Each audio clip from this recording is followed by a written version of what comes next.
దేవుని అతి ప్రశస్త నామమునకు మహిమ కలుగును గాక. దేవదేవుని ఘనతను ఆపాదించి మన ప్రభువుకు సన్నుతులు చెప్పడానికి మన దేవుడు మనకు అనుగ్రహిస్తున్న కృప కోసం వందనాలు. మండల కాలంలో మరొక రోజు 12వ రోజు శుభాలు నేను మీకు తెలియజేస్తున్నాను. నేటి అంశం దైవసుతుడు. మొదటి రాజుల గ్రంథం 11వ అధ్యాయం 35వ వచనం మొదలు 36 వరకు ఉన్నటువంటి లేఖన భాగము. సువార్త లేఖన భాగం మత్తయి సువార్త 22వ అధ్యాయం 41వ వచనం మొదలు 46 వరకు ఉన్నటువంటి లేఖన భాగాలు నేటి పాఠములుగా మనము గమనం చేస్తూ ఉన్నాము. సువార్త లేఖన భాగాన్ని అనుసరించి నేటి శీర్షిక దైవసుతుడు అనగా దేవుని కుమారుడు. యేసుక్రీస్తు ప్రభువారిని గురించినటువంటి పరిచయం దూతల ద్వారా అనగా మనము ఆలోచన చేస్తూ ఉంటే దివ్యస్థితి అనే అంశంలో దూతలు దేవుని ఎరిగినవారు అనే విధిని మనము ఆలోచన చేస్తాము. ఆ స్థితికి కొనసాగింపుగా ఉన్నటువంటి విధానంలోనే మనం ఆలోచన చేస్తూ ఉంటే దేవుని కుమారుడు, దేవుని చేత అభిషేకం నొందినటువంటి క్రీస్తు. ఈరోజు లేఖన భాగంలో ఉన్నటువంటి సత్యాన్ని ఆలోచన చేస్తూ ఉంటే యేసుక్రీస్తు ప్రభువారు పరిసయ్యులు ఒకసారి కూర్చుని ఉంటుండగా వారికి ఒక ప్రశ్న వేశాడు. ఆ ప్రశ్న ఏమిటి అంటే, దావీదు ఎలాగున ప్రభువుని పిలవటానికి, దావీదుకు వాస్తవానికి ప్రభువు కుమారుడైతే యేసుక్రీస్తు ప్రభువారు రానున్న క్రీస్తు అని మీరు యోచన చేస్తున్నటువంటి ధర్మశాస్త్రంలో ఉన్నటువంటి లేఖనాల అనుసారం క్రీస్తు అనేవాడు దావీదుకి కుమారుడైతే, క్రీస్తు అనబడినటువంటి అభిషక్తుడు దావీదుకి కుమారుడిగా తరువాత తరంలో రానున్నవాడుగా ఉంటే ఆయనను దావీదు ఎందుకు ప్రభువు అని పిలిచాడు అని చెప్పి వారిని ప్రశ్నించాడు. దానికి వారి ప్రత్యుత్తరం ఇవ్వలేక, వారికి ఇంతవరకు కూడా ధర్మశాస్త్రం బాగా తెలుసని శాస్త్రుల్లో, పరిసయ్యుల్లో, సద్దుకయ్యుల్లో వారికి వాక్యం చాలా బాగా తెలుసు అని చెప్పి, దేవుని యొక్క విషయాలను అన్నిటిని కూడా మేము ఎరిగిన వారమని చెప్పి, మేము చక్కగా ప్రతి విషయాలు కూడా ఆ కార్యాలను అనుసరిస్తూ జీవిస్తామని చెప్పి మేము పరిశుద్ధులము అని చూపించుకోవటానికి వారు చేసే ప్రయత్నాలు, వారు జరిగించినటువంటి క్రియలు, వాటినన్నిటిలో కూడా వారికి ఉన్న జ్ఞానం ఏమాత్రం ఉందో తెలుసుకునే స్థితి ఇప్పుడు ప్రజలకందరికీ కూడా బట్టబయలు చేశాడు. ఈ విధానంలో వారు ఏమి మాట్లాడలేక, ఈ విషయం వారికి అర్థం కాక వారు ఏమి మాట్లాడలేక మౌనంగా ఉన్నారు. కానీ ఆ క్రీస్తు ఎవరో కాదు, అది యేసుక్రీస్తు ప్రభువారే. ఇక్కడ మనం ఆలోచన చేస్తూ ఉంటే యోసేపుకు స్వప్నమందు దూత ప్రత్యక్షమై తాను చెప్తున్న మాట, దావీదు కుమారుడువైన యోసేపు అనే వివరణ ఇచ్చి, ఇదిగో నీకు ప్రదానం చేయబడినటువంటి మరియను నీవు విడనాడే ఆలోచన నువ్వు చేస్తున్నావు, ఆమెను నువ్వు చేర్చుకో అనే మాట చెప్పి, ఆమె ఒక కుమారుని కంటది, ఆ కుమారుడు లోక పాపాలనన్నిటిని కూడా క్షమించేవాడుగా ఆయన ఉంటాడు, ఆయన ప్రజలందరి పాపాలను కూడా ఆయన క్షమించి పుట్టబోవాడు, యేసు అనే పేరు నీవు ఆయనకు పెట్టాలనేటువంటి మాట గాబ్రియేలు దూత తాను చెప్పినటువంటి స్థితి ఉంది. ఆయన పేరు ఏంటి అంటే యేసు అనగా రక్షకుడు. క్రీస్తును గురించి ఎదురు చూస్తున్నటువంటి వీరికి ఇప్పుడు దావీదు ఎలా అయితే ఒక ప్రవక్తగా ఉన్నటువంటి స్థితి ఉందో, అపోస్తల కార్యం గ్రంథం 2వ అధ్యాయంలో 29-30 వచనాలు కనుక మనం చూస్తూ ఉంటే పౌలు అక్కడ అభివర్ణిస్తూ దావీదును ప్రవక్త అని చెప్తాడు. నేను దావీదుని గురించి చాలా మాటలు మాట్లాడాను, అయితే దావీదుని గురించి మీరు తెలుసుకోవాల్సిన సత్యం ఏమిటంటే అతడు ప్రవక్తగా ఉన్నాడు. ఈ మాటలు ఎందుకు చెప్పిన విధి ఉందంటే మనం జ్ఞాపకం చేసుకోవాలి. ఏదైతే వచనాలు సువార్త లేఖన భాగంలో యేసుక్రీస్తు ప్రభువారు లేఖనాలను చూపించి మాట్లాడుతున్నారో ఆ వచనాలు అన్నీ కూడా మన ఉత్తర ప్రత్యుత్తర భాగమైనటువంటి కీర్తన గ్రంథం 110వ అధ్యాయంలో ఉన్నటువంటి వచనాలు దానిని కోట్ చేసి యేసుక్రీస్తు ప్రభువారు మాట్లాడిన స్థితి ఉంది.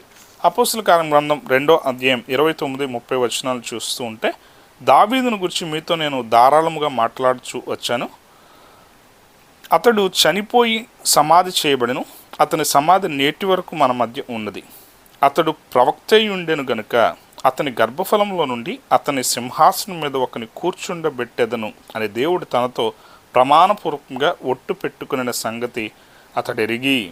ఈ మాట మనం ఆలోచన చేస్తూ ఉంటే దావీదు ఎలాంటి వాడంటే దావీదు ప్రవక్తగా ఉన్నాడు అని చెప్పి పౌలు మాట్లాడుతున్నాడు. అలాగే పేతురు కూడా దావీదును ప్రవక్తగా అభివర్ణించినటువంటి వచనాలు మనకు లభ్యమవుతాయి.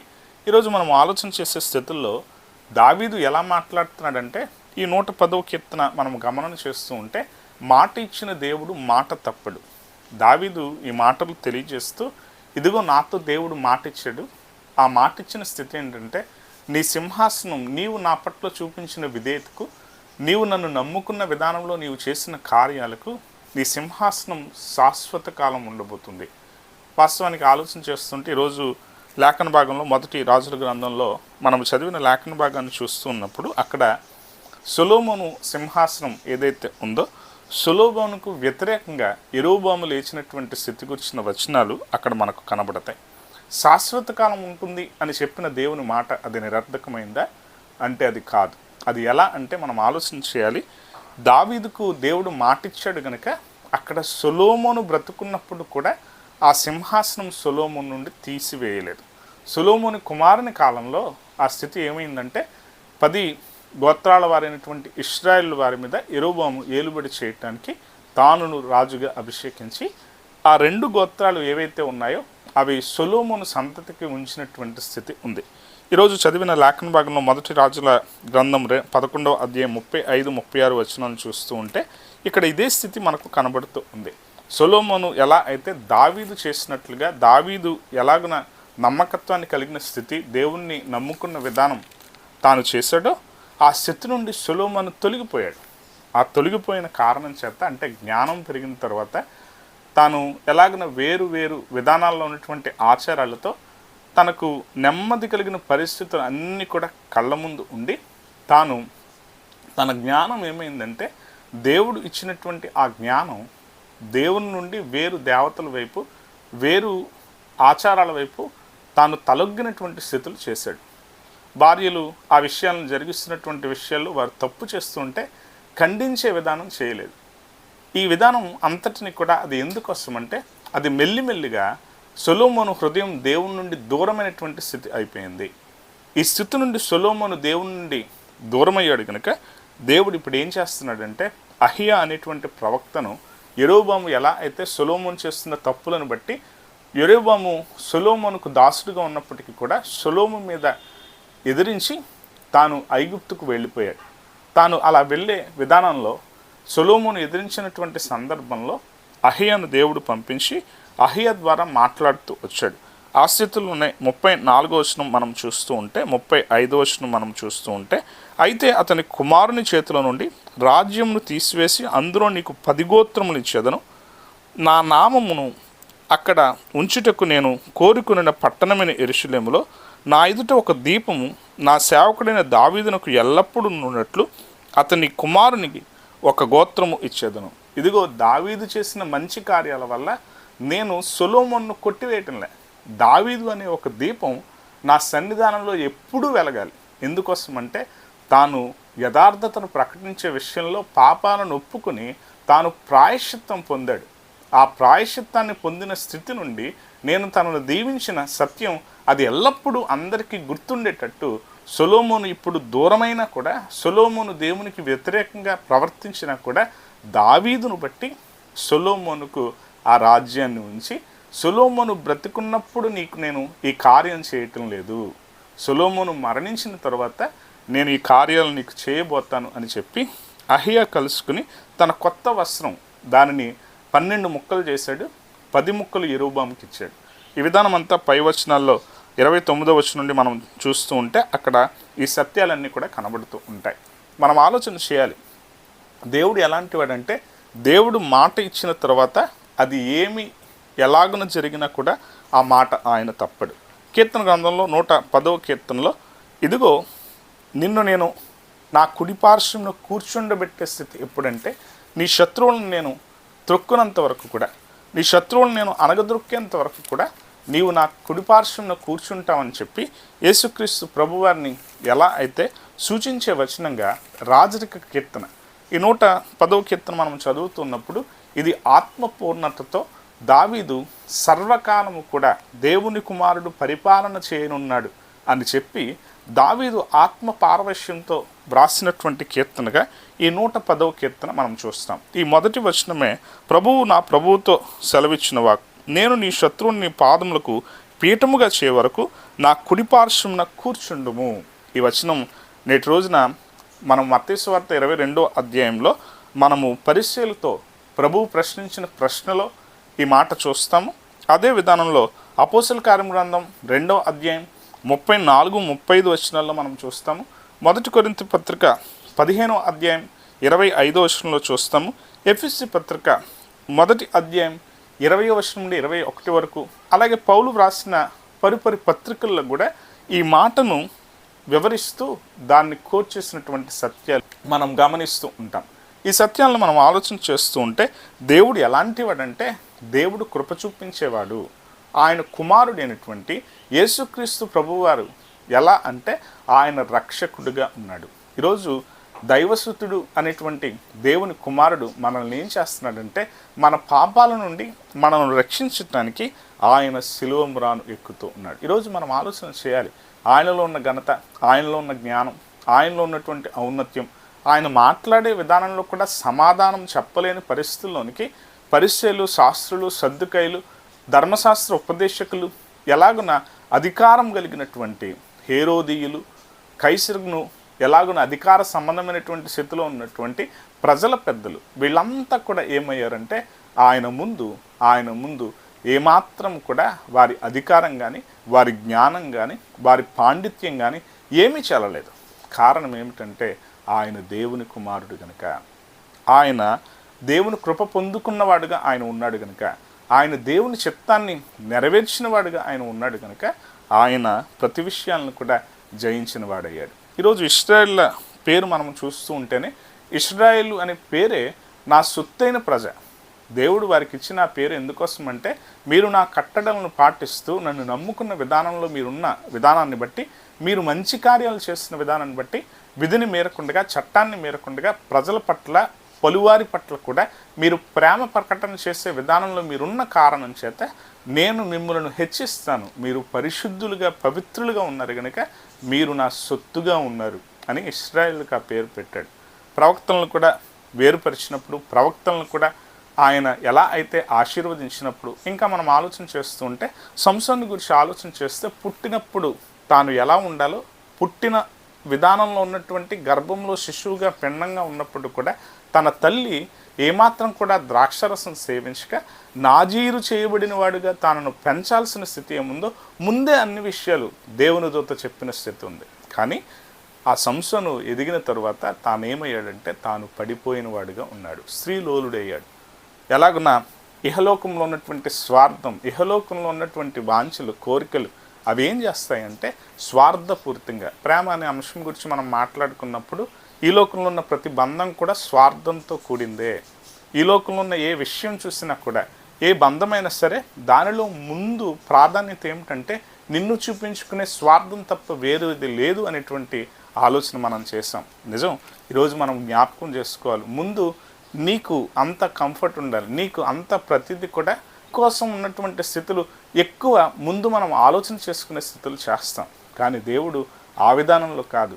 దేవుడు ఎలా అంటే తాను మనల్ని ప్రేమించింది ఎలా అంటే తన ప్రాణం పెట్టేందుకు త్యాగపూరితమైనటువంటి ప్రేమగా ఆయన ప్రేమ చూపించి మనల్ని ఈరోజు ఎలా అంటే దేవుని కుమారుడు మనల్ని విమోచించిన వాడయ్యాడు. ఈరోజు మనం కూడా ఆయన కుమారులుగా ఉండాలని, ఆయన బిడలుగా ఉండాలని ముందు నుండి కూడా ఆయన ఉద్దేశం ఏమిటంటే ఆదామును చేసినది మొదలు కూడా మనం ఆలోచన చేస్తూ ఉంటే ఇక్కడ తరాలను గుర్చినటువంటి లెక్కింపు కూడా మత్తయి సువార్తలో మనం చూస్తూ ఉంటాం. ఎలాగున ఆయన దేవుని కుమారుడిగా ఉన్నాడో యోసేపు దావీదు వంశంలో నుండి దావీదు కుమారుడువైన యోసేపు అని పిలిచే స్థితి నుండి ఎలా అంటే ఆయన మనలను రక్షించే దత్తపుత్రాత్మతో మనలను ఆయన కుమారుడిగా చేయటానికి.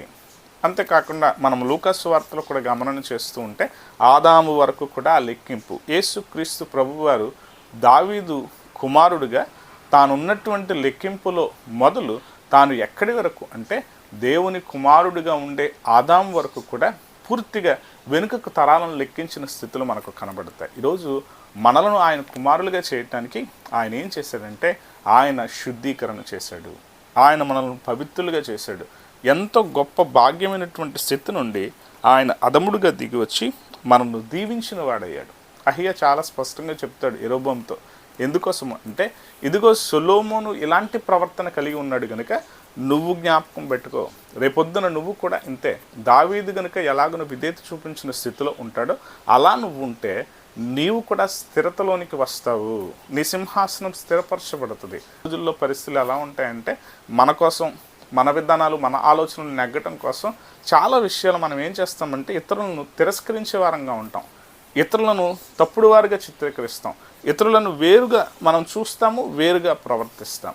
కానీ దేవుని కుమారుడైనటువంటి యేసుక్రీస్తు ప్రభువారు ఇక్కడ తనవారైనా వేరువారైనా ఎలాగున వారిని చూస్తూ వారి కొరకు ప్రేమ ప్రకటన చేస్తూ ఆయన కార్యాలు చేస్తున్నాడంటే అదే దేవుని స్వభావం. ఆయన ఏం చేస్తున్నాడంటే తన ప్రజల తప్పులను గురించి వారు జ్ఞానం తెలుసుకోవటానికి, మీ తప్పులు అర్థం చేసుకోవటానికి వారిని ఖండించే స్థితి చేశాడు తప్ప వారిని ఎవ్వరిని కూడా తిరస్కరించలే. ఇంకా స్పష్టంగా అర్థం కావాలంటే ఇదిగో ఏ ఒక్కరిని కూడా ఆయన తిరస్కరించలేదు అనేటువంటి స్థితి అర్థం కావటానికి రాత్రివేళ పట్టుకొనటానికి ప్రభు చెంతకు వచ్చిన సందర్భంలో ఆయన మీద దాడి చేసిన మలుకును కూడా ఆయన ఏం చేశాడంటే స్వస్థపరిచిన వాడిగా ఉన్నాడు. ఈరోజు దేవుని కుమారుని స్వభావం ఎలాంటిదంటే ఇదే. ఈరోజు మనలో అలాంటి స్వభావం ఉందా? దేవుని కుమారులుగా మనం ఉండగలుగుతున్నామా? మనము మారిన విధానంలో మన బ్రతుకును దిద్దుకుని పాత స్థితిని విడిచి పశ్చాత్తాపం పొంది మనము స్థిరమైనటువంటి స్థితితో ముందుకు కొనసాగగలుగుతున్నామా అనే ప్రశ్న మనకు మనం వేసుకోవాలి. 110వ కీర్తనలో 4వ వచనంలో ఈ మాట స్పష్టం చేయబడుతుంది. ఏమని ఆ మాట ఉందంటే, యెహోవా మాట ఇచ్చిన తర్వాత ఆ మాట ఆయన ఎట్టి పరిస్థితుల్లో కూడా నెరవేరుస్తాడు. 110వ కీర్తనలో ఏదైతే మాటను గురించి దావీదు ఆత్మపూర్ణతతో మాట్లాడాడో అదే విధానంలో యెహోవా ప్రమాణము చేసి ఉన్నాడు, ఆయన మాట తప్పనివాడు. ఆ ప్రమాణాన్ని నిలబెట్టుకుంటూనే సొలొమోను వాస్తవానికి ఏం చేస్తాడంటే యెరోబోను సంహరించడానికి ప్రయత్నం చేస్తాడు. అంటే సౌలు ఎలా ప్రవర్తించాడో ఆ ప్రవర్తన సొలొమోను ప్రవర్తిస్తున్నాడు.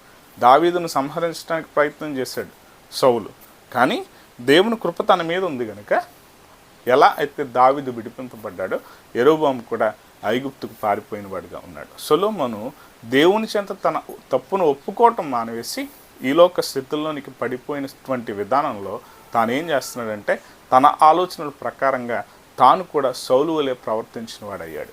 ఈరోజు దేవుని కుమారులుగా ఉండటానికి దేవుడు కృప చూపించి మనల్ని ఎంతో హెచ్చిస్తే సొలొమోను జ్ఞానాన్ని చూసినప్పుడు అటువంటి వ్యక్తి మున్ముందు కూడా పుట్టడు అని చెప్పి దేవుడు గొప్ప ఆశీర్వాదాన్ని ఇచ్చి ఇదిగో నీకేం కావాలో కోరుకో అన్నాడు. కోరుకో అంటే నీ ప్రజలను పాలించడానికి నాకు జ్ఞానం ఇవి అని అంటే దానికి తగిన జ్ఞానాన్ని దేవుడు ఇచ్చాడు. కానీ తాను ఏం చేస్తున్నాడంటే తాను దేవుణ్ణి విడిచిన వాడయ్యాడు. ఈరోజు మన జీవితంలో తప్పును ఒప్పుకునే స్థితికి తన తండ్రే ఒక నిదర్శనం. కానీ తాను ఆ విధానంలో ప్రవర్తించని విధానంలో తాను ఉండిన కారణం చేత ఏమైనప్పటి పరిస్థితి ఉందంటే శిక్షలోనికి వచ్చిన పరిస్థితిలోనికి తన స్థితి వచ్చినా కూడా దేవుడు ఏం చేస్తున్నాడంటే దావీదుకు మాట ఇచ్చాడు కనుక సొలొమోను కాలంలో ఆ 10 గోత్రాలుగా 2 గోత్రాలుగా అది విడిపోయేటువంటి సంగతిని దేవుడు అనుమతించలే. ఈరోజు మన జీవితంలో జ్ఞాపకం చేసుకోవాలి, దేవుడు మాట ఇస్తాడు, ఆ మాట ప్రకారంగా నిలబడతాడు. మరి మనం మాట తప్పుతూనే ఉంటాం. మనం ఎలా ఉంటామంటే స్వార్థాన్ని స్నేహించే వరంగానే ఉంటాం.